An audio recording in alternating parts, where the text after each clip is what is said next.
Okay, I'm going to call the meeting to order.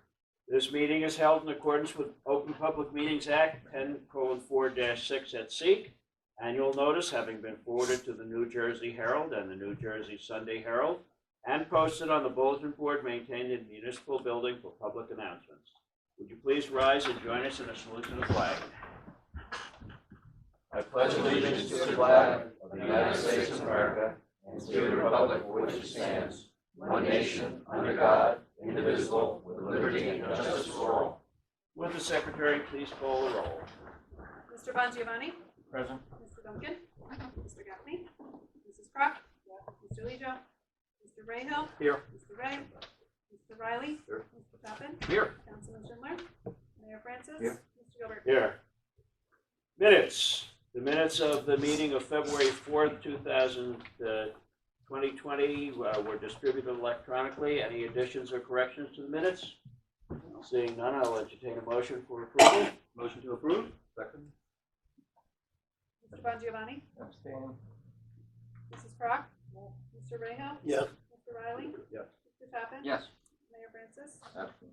Mr. Gilbert? Yes.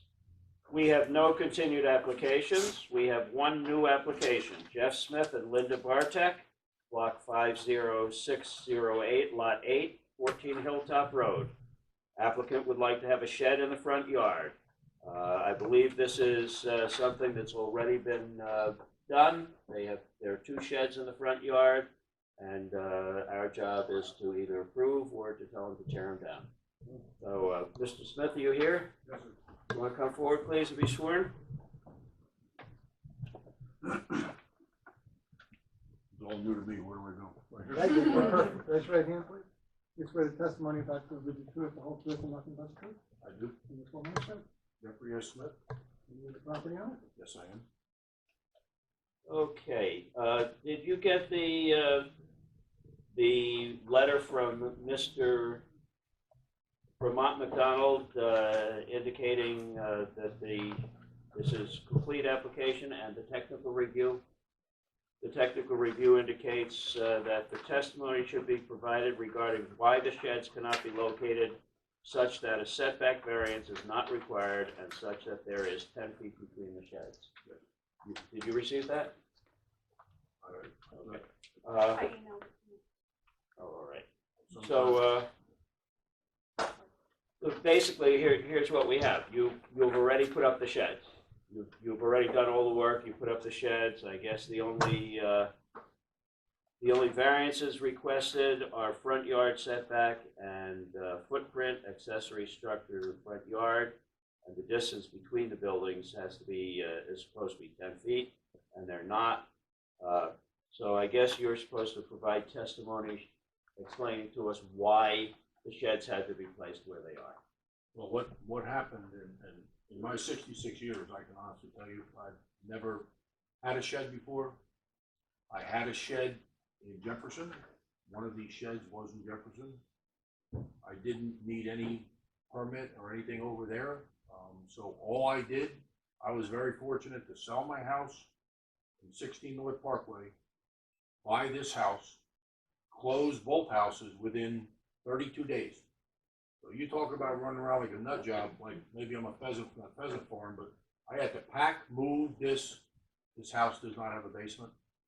So basically we had to move boxes and stuff into a house, into sheds and stuff like that to not having to lose merchandise. But and my thing is I try to explain is, I thought because I wasn't putting footings, it's portable, that if I would have thought about putting footings in and stuff, then I would think I would need a permit and everything else. Since it's portable, Our ordinances Shame on specify me. that you can't have a shed in the front yard, and that I think our ordinance specifies 2 accessory buildings, and they have to be separated by at least 10 feet. And they're not separated by 10 feet on your property, and they are in the front yard. And basically, I was out there and I looked the place over. There's no way you could put those sheds anyplace else. I think he's done a fantastic job. I think it looks really nice. And that's what I try to do. I got Amish mike Right. sheds, I didn't get garbage. Right. spend a little extra money to have something that was Yeah, well, nice. it's just a matter of going through the appropriate Sure, steps. Yeah. That was the intent of our comment, was so you could explain, why it was placed on that side of your property, why you can't put them in the back, why you can't put them in any other location, so if you can kind of elaborate, what's hindering you from putting it in the rear yard or in a different location, I think that would help establish what. I mean, even I would love to put it back, but if you go out my back porch, they're gonna be floating in the water in the cove there, so I tried to move them over as best I could. The lady next door to me, her shed is really butting on the property. I mean, up in 14 Hilltop, if anybody's been there, you can't see my house or my sheds from the road, not that makes any difference. I understand that, but what I tried to do is situate them as nice as they would be and where we could park cars to get safely in and out. Yeah, the one thing I did notice is we don't have a good site plan. We don't have a site plan that indicates where the sheds are. We don't have a site plan that indicates, well, we do see the deck back there, but there's more to it than what we're seeing. And I wonder if we want an updated site plan. Good location. Or revised as-built plan, essentially, is what we Yeah, typically as-built. call it, an as-built plan. It locates the shed, has the proper setbacks from each other, the side yard, front yard, the dwelling. And this protects us and it protects you in the future. Somebody comes in, if you ever decide to sell the place and somebody comes in, we know what they're dealing with. So I would, Just make this accurate yeah, with the I'm change. trying to see where the sheds are. yeah, they're not shown on here. Just make this drawing accurate. I might have highlighted it myself when I got it, I don't remember. Yeah, basically, you've got a 10-foot wide by 12-foot deep shed, the larger one, and you couldn't move that around either side of the home because you've got a 10.8 foot setback on the left side, and on the other side, probably about the same. And then there's another property here, and I'm trying to tell the lady, they just bought that house, that blue one, he finally sold that house, Yeah. 16 Hilltop. That's gonna be, and she said, I wanna get a shed. I said, well, let me give you a little. Don't do what I did. Just do it the right way. And I'll teach you what you need, I'll give you my binder and stuff like that, but the bottom line is she's gonna have a problem, the same thing is. All she's got to do is come in and speak to Bill about it before she does it. Do you understand what we're talking about in terms of an as-built, just to show where the sheds are located on the property in comparison with the side yards and front yard setback? Yeah, So we know where they're positioned. as well as the low sheds that he has right alongside the house. I see one. That's correct, though, that picture is Is that correct? Okay, but this shed, That's- you have an X through on the left side of the home, is that gone? That is gone, but those are garbage, garbage cans, because the bear was up there, so what I did is I got tired of going to work at 5 o'clock and picking up the garbage. So they're for garbage cans in there, they're very small. Now the bear has to call that. Yeah. No, they're garbage cans. They're two but the garbage sheds cans. should be shown. Yeah, but the sheds, this is exactly, that's That- exactly, those are the this, sheds he's on got a the good front. one. Yeah, that's. Do you have it? Yeah, we Oh, don't yeah. have that I think we drawing. just highlighted it when we got the application. Oh, yeah. I think that's, it Yeah, just makes shown it on stand there. out a lot more. Sure. Make sure it gets back to Bill. That's reasonable to make it. Yeah. Okay. Let me open this up to the public. Would anybody from the public like to comment or question this application at all? Anybody at all? Yes, Ms. Modes. Raise your hand and be sworn, please. Just a quick question. Are they both portable, did you say? Well, portable sheds? yes and no. They are the Amish style sheds, which are pre-built, let's put it that way, and they just bring them in and set them in place. That doesn't make them portable. Well, they brought it from Jefferson, so. One is 10 by 12. I can be honest with you when I leave, but next time I leave it's Florida, so the sheds will stay. I'll be close, but when I came from Jefferson to here, I brought that with me, and Amish Mike came and picked them up. Yeah, it requires specialized Transferable, but it's equipment. not, right, Okay. it's not there while it's there. You and I could move, but No, I I know need that's machines, right. so I mean, but it's not footings and stuff, and that's where my misunderstanding was, is I thought with a permit and everything else, if I was building footings and there was something there, and now it's not going anywhere. What's it resting on now? With the ground, or you got a block? Yeah, no, it's level, they leveled it out for me, and there's, 2x6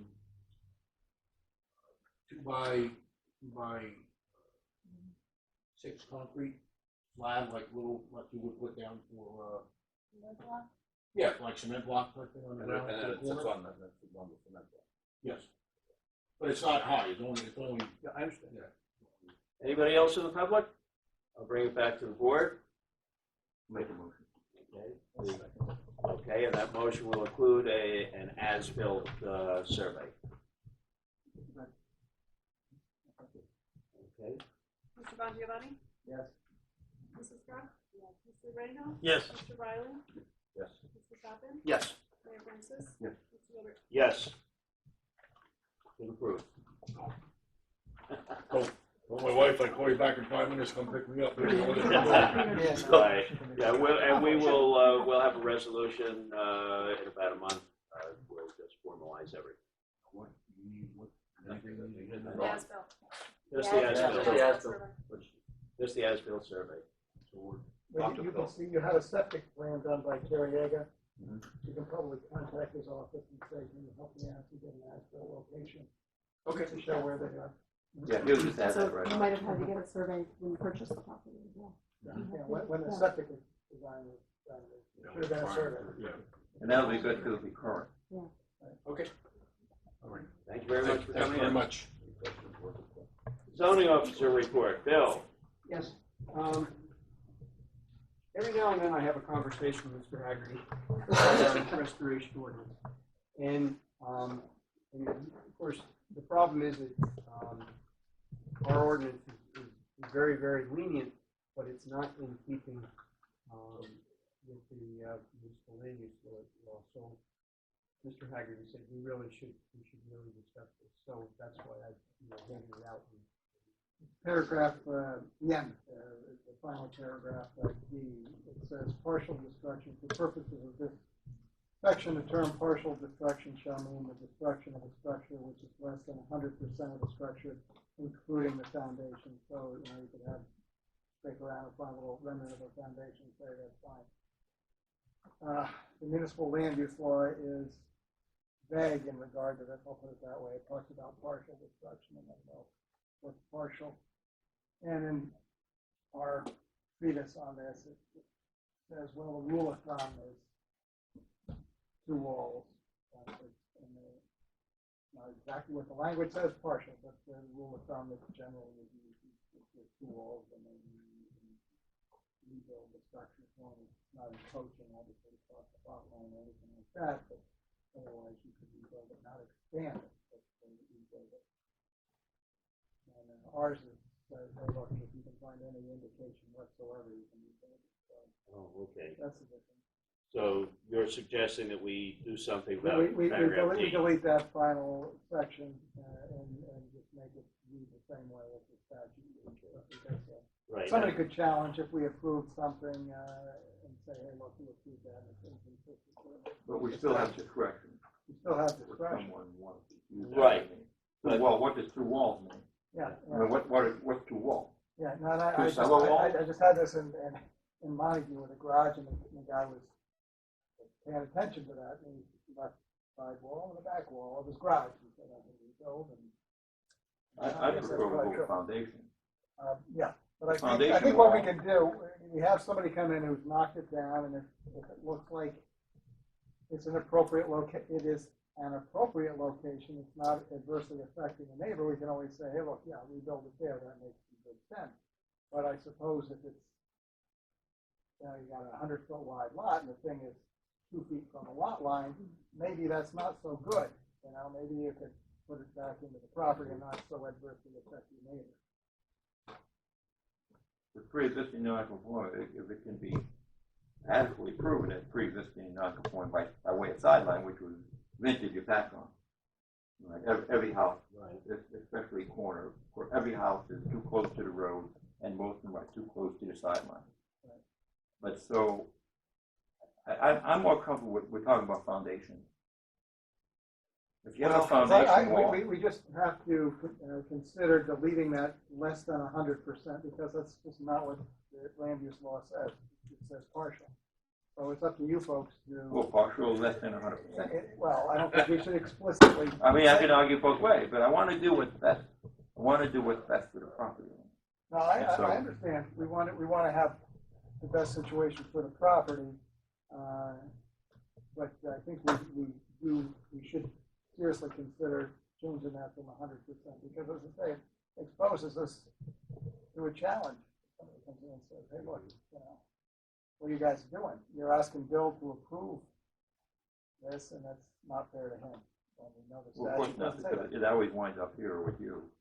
So, but I just, 2 walls to me, I try to envision It that. doesn't specifically have to be 2 walls. That's just an example that they use. Well, that's the rule of thumb. See, they That's didn't, that's just the rule of thumb. That's As I say, if you were scraping around in the soil and you said, well, here's some indication the foundation may have been there. no, I'd say if you had 2 foundation walls, Yeah. you would have a Well, good, we can, strong argument. sure, we can talk about that, Yeah. Yeah. Just that technically that's a wall, but Right, because it's that's a wall. clear then. It's clear then that you did have a pre-existing non-conformity. Exactly. And as long as it was the same, what people miss with this is same. Mhm. People say, well, I can just say, same means same. Right. And No so it's the expansion. same footprint, it's the same box, Okay. if you will. And I think that we should make sure that we're clear on that. But I believe if you have two basement walls, you've proven enough. And then we treat that as partial. But Yeah. I think the language is less than 100% when it could be, Well, we don't know what that means. 1% is a little. Yeah. Yeah. Well, that's it. I wouldn't be comfortable if someone said, I want to redo this, and I have 2 walls, 2 existing basement walls, foundation walls that are Right. existing. Yeah. I would be comfortable with saying, yeah, I can You can say that that's. honestly say that meets the criteria. I'm not comfortable when people do play games, and say, okay, I'm gonna leave this little. Oh, wall." yeah. I mean, it's silly for contractors, and Well, that becomes obvious then. it's form over substance, and I think it's up to us, and we have the discretion to evaluate partial. But Show us 2 walls, I and just think the language is problematic, and we should change it, frankly. So it's consistent. We're not losing anything, No. if the statute says What would you partial, we're suggest just that we saying change partial. to? Just taking out that paragraph D. Take out paragraph D completely? Yeah, partial destruction, I don't think we need it, because the statute doesn't define partial construction, partial destruction at all, so. Well, and for land use board, we would simply make a recommendation to the council and mayor that they change the ordinance that way. it makes sense. Sometimes if it's just silent, it makes the job easier for the land use board. I like to believe that we should exercise discretion if you start nailing it down too much. And my question is, why are people coming here? And the statute's simple, it just says any non-conforming use or structure existing at the time of the passage of an ordinance may be continued upon the lot or in the structure so occupied, and any such structure may be restored or repaired in the event of partial destruction thereof. All it Right. says. As So long as our ordinance does the same thing, we have the discretion as the land use board to evaluate that. Actually, that gives more latitude than our ordinance, is what you just read. Well, yeah, except our ordinance. But Right. the way I've interpreted this is any small bit of the foundation or footing, as long as it remains, even if it's not structurally sound, you bridge over it, it remains, and becomes part of the new. Look, it showed you was something It there. gives the people an awful lot of latitude, Exactly. I mean, so, and to elaborate philosophically, if I have a house that it's really that bad and they want to rebuild it, and exercise this, but then if it's going to expand that house in an area where, say, the house is existing already, and we're going to do a 10-foot addition out this other side, and it doesn't trigger a variance, I don't trigger the variance in that case either. So, because again, if that house were intact, and I want to put a 10-foot addition on without triggering a variance, I can do that. One could do that. So, at any rate, But I think you certainly have to have enough of definition to know what structure, where the structure was and how big it was. So would it be just emulate what's in the land use law in that, in section D? Yeah, I think if you just take it out, the rest of the language is probably okay, because it talks about, There's also a lot more discretion if you just figure it out. yeah, because in paragraph B, it Just take talks it out. about in such building is partially destroyed. So paragraph B picks up that partial language Yeah. already, so I think you're okay if you just knock out paragraph B and don't define partial destruction. So that's gonna put me on the hot seat, though. I mean, justly so, but I mean, because I'm gonna have to say what's partially and not, you know, and of course, when it comes to the board, I mean, in the case, for example, fairly regularly, I get calls from the underwriters and mortgage people, and they want to know about a rebuild letter from us saying that if the house is destroyed by fire, can it be rebuilt? And if I won't give them a letter, but I do send them a copy of this, and I explain that as long as some part of the original remains, it can be rebuilt, same size, same location. If we go to just partial destruction, I don't know where I'm going to go with it. Well, that's what all the other municipalities have. Okay. That I know of, anyway. And that's Well, what Cox is and that's- clear. And that's what the statute says, you know, so we shouldn't deviate from the municipal land use law, because that's our authorization under the municipal land use law. That's our. But your empowerment. recourse, your recourse is if you question what they're saying, you just say, let's take it before the board, let's have the board look at it and vote on it. Or you call Bill, because he can interpret Fox legally. But in So the you have a cases, recourse, you don't have to. People do. I mean, I'm not trying to argue the fact that I agree with Mr. Haggerty's trying to keep us on the straight and narrow and not get us in trouble. That's what he's trying to do here. And so I'm not trying to argue that point. It's just going to make it a little bit difficult. Or though maybe it's just an adjustment to me. And I'll pick up and get used to the new scenario. I'm still wrestling with the two walls. Does that mean if they're 2 feet long, the corner, are they 30 feet? You know, I'd like definitive. Yeah, and unfortunately, yeah, it's quote unquote a rule of thumb. That's what they. I wish the law could do that, but it can't. Right, yeah. And so how that's written, how Cox is written, allows you to use discretion. And if you're really not sure, if it's really not clear, I mean, it would have to be an extreme circumstance not to be sure that something was there before. And so that allows, actually Cox allows that discretion. Right. So if it shows evidence that someone was there before, then it was. And for heaven's sake, if someone's house burns down and it's non-conforming by size, are we going to make them come and get a variance to rebuild their house? That's just not right. Okay. But that's my point, is that if you take it down and you have a couple of foundation walls there, you know what was there. All right, do we want to make a recommendation to the mayor and council that they change this ordinance? Yeah. You want to make a motion? Yes. Eliminate paragraph B. Okay, and is there a second? We have a second. Mr. Bongiovanni? Yes. Mrs. Brock? Mr. Brado? Yes. Mr. Riley? Yes. Mr. Coffin? Yes. Mr. Johnson? Abstain. And Mr. Deborah? Yes. Okay, anything else, Bill? Nope, that's all. Thank you very much. I don't see any items for discussion.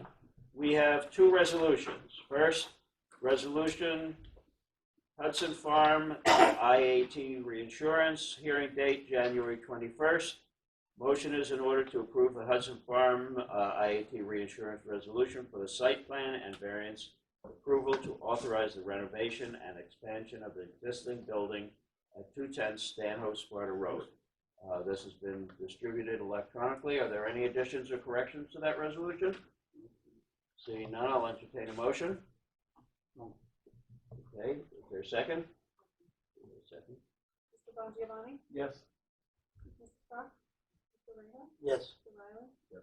Mr. Coffin? Yes. Mr. Johnson? Abstain. Mr. Deborah? Yes. And we have a resolution on the former Hudson Maxim School property, also January 21st, 2020.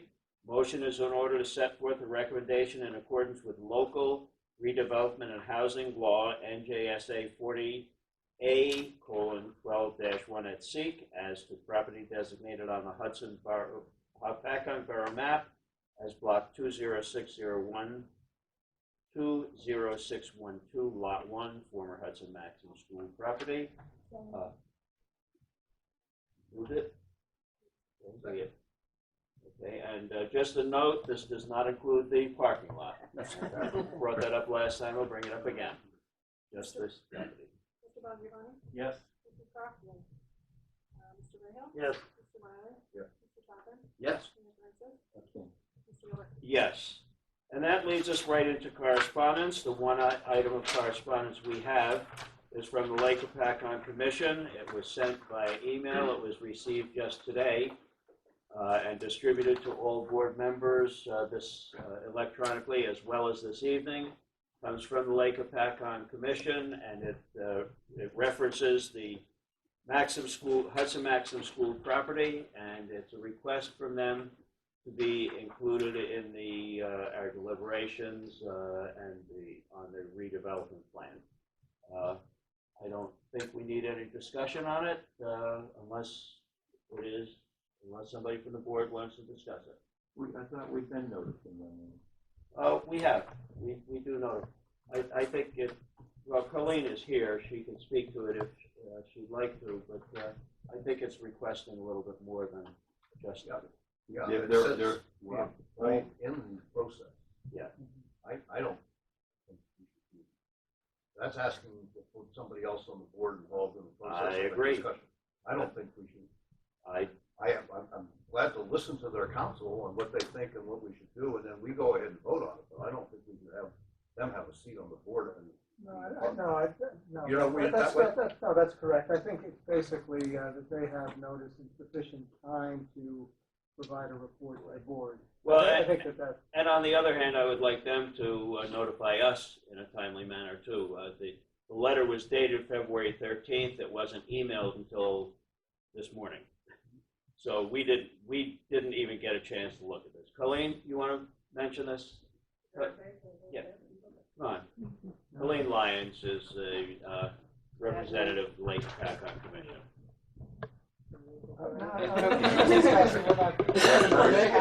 absolutely.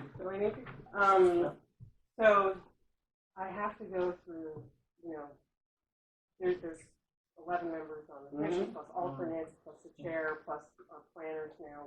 We've hired planners. Yes, to I see help that. with the review process. So that's why it was late.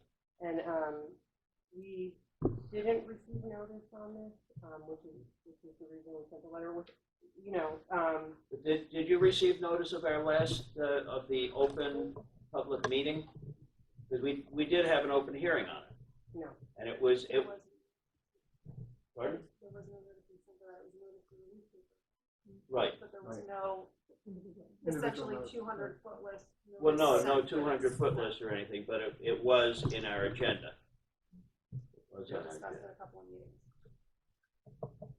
We were Okay. not. All right. Do you get a copy of the agenda? Be sensitive to that. Pardon? Try to be sensitive to that. Yes, we certainly will. We'll We make sure. will try to be Yeah. more So sensitive to just that, in- certainly. That week Make I sure the was Lake Commission gets the copy, gets a copy of our agenda. She does it every week for every meeting. Okay, so what else do we do? Sorry? A copy of our agenda doesn't work? Well, the agenda's usually posted on the Wednesday before, so I have to go online. Well, look, we gotta make sure we send you the agenda. I emailed it to her. Okay. But the Lake Commission is not part of this board. Right. It won't be Correct. deliberative. We appreciate the input in a timely fashion, but when I start talking about municipal sovereignty, which I do on occasion, especially on the state commission, there's a line, and so we need to keep the Lake Commission well informed of our activities, so that you know what's coming. But as far as the deliberation goes, I gotta be clear that no other board except this one deliberates directly what affects the Borough of Hopatcong, because ultimately no other commission or committee other than this one is responsible for their activity. I try to. And as far as the redevelopment plan is concerned, the mayor and council will pass a resolution, I believe, asking or directing our engineer to put together a redevelopment plan, which will then come to us for review. We will review it. We will have an open meeting about it before we send it back to the borough council with or without our recommendation. It's a back and forth Yeah. by statute. Actually, there's two public hearings. There's one here and there's one at the council level. And so I would request that make sure that we keep the commission informed as best we can. But as far as the deliberation goes, I don't think that any commission or committee other than this one has the responsibility to make final decisions. We appreciate input, that's valuable. But there's a point where we're responsible for our actions. And so if someone sues us because we make a decision, if I come and ask the commission or the Highland Council for money because we got sued, they're not going to want to play in that game, generally. So that's what I mean.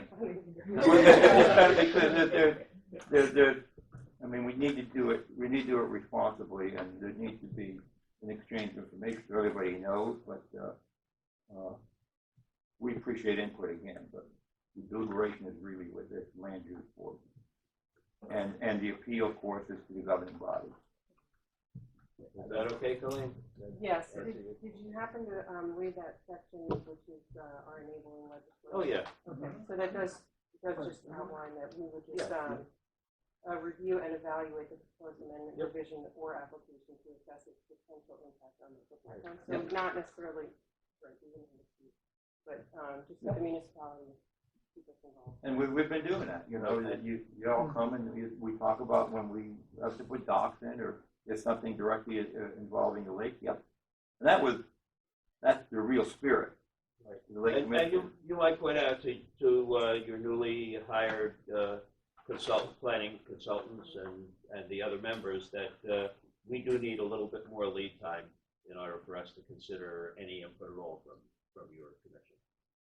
The same would be said. Yeah. From our side of it, Yep. yeah, a little extra time would be helpful because if we're getting it Oh, on yeah. Wednesday, yesterday we were off, right? So it's hard to get things turned around that quickly. That's what I mean. I wasn't, but everybody else. Right. Okay, thank you very much, Colleen. Okay, is there any other correspondence? I don't think so. Yeah. Okay, escrow refunds are listed for just the one for informational purposes. The bills, shall we pay the bills? Second. Third. Mr. Bongiovanni? Yes. Mrs. Crock? Mr. Reno? Yes. Mr. Ryland? Mr. Peppin? Yes. Mr. Francis? Mr. Lewis? Yes.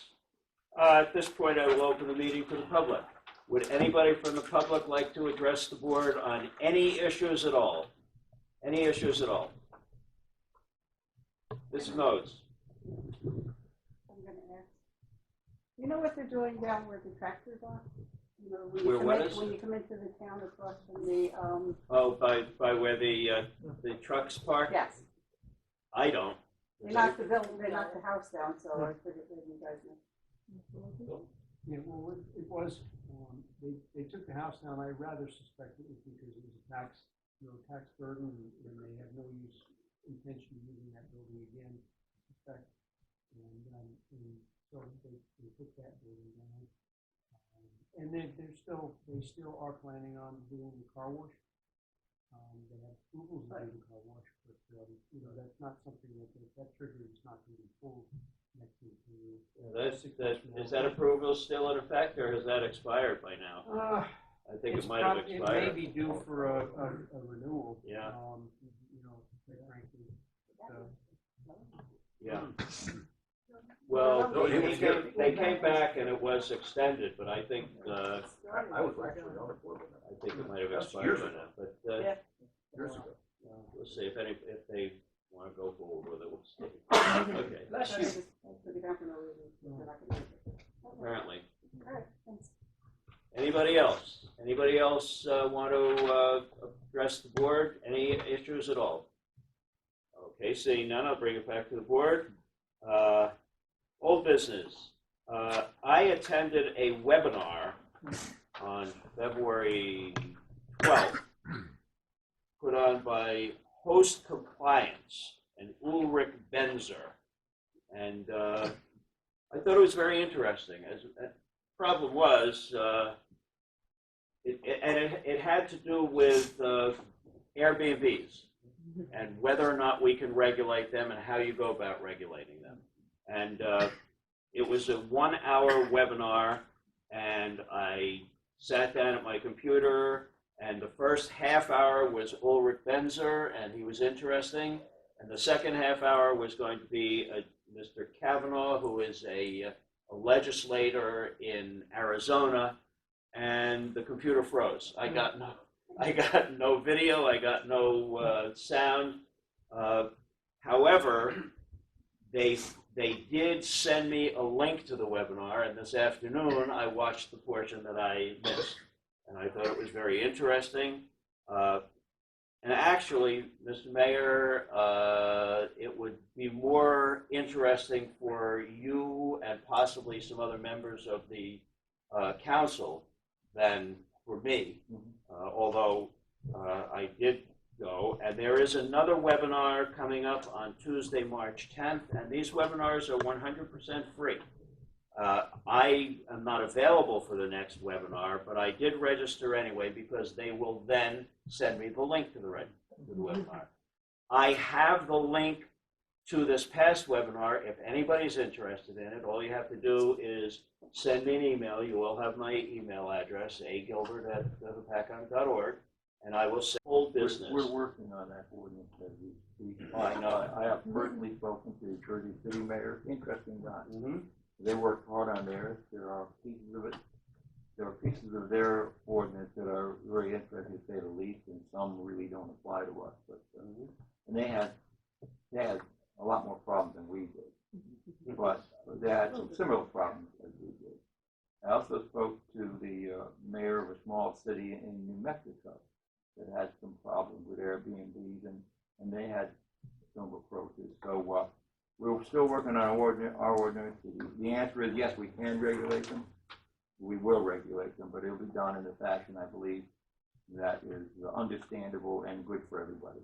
Right, and there is some good information online, and I'm going to send you the link right now to the seminar as well as the other information that they included with it. Yeah, the more you talk with people, the more you learn, you know. But there's also common thread. Everybody is different. Yep. But in the same sense that everybody is different, everybody starts to be the same. Well, one thing this seminar stressed was that sometimes a state will come in and try to regulate them. And that's what happened in Arizona, and it was a total failure. Because Listen, let me tell you something about the state of New Jersey. Okay? Yeah, I know. Anytime they're involved, it's a total disaster. Right, They have and no we- sense of community. They have no sense where our That's right. unique needs is, and that goes to the town and also to the lake. They And- don't have Yep. any sense of And I reality. think we have to be very sensitive to the fact, you know, to watch out that the state doesn't try to regulate Airbnbs. They'll try, I guarantee you, because there's probably money in it for them, okay? Right, okay. And anytime there's money involved, the state will try to get involved.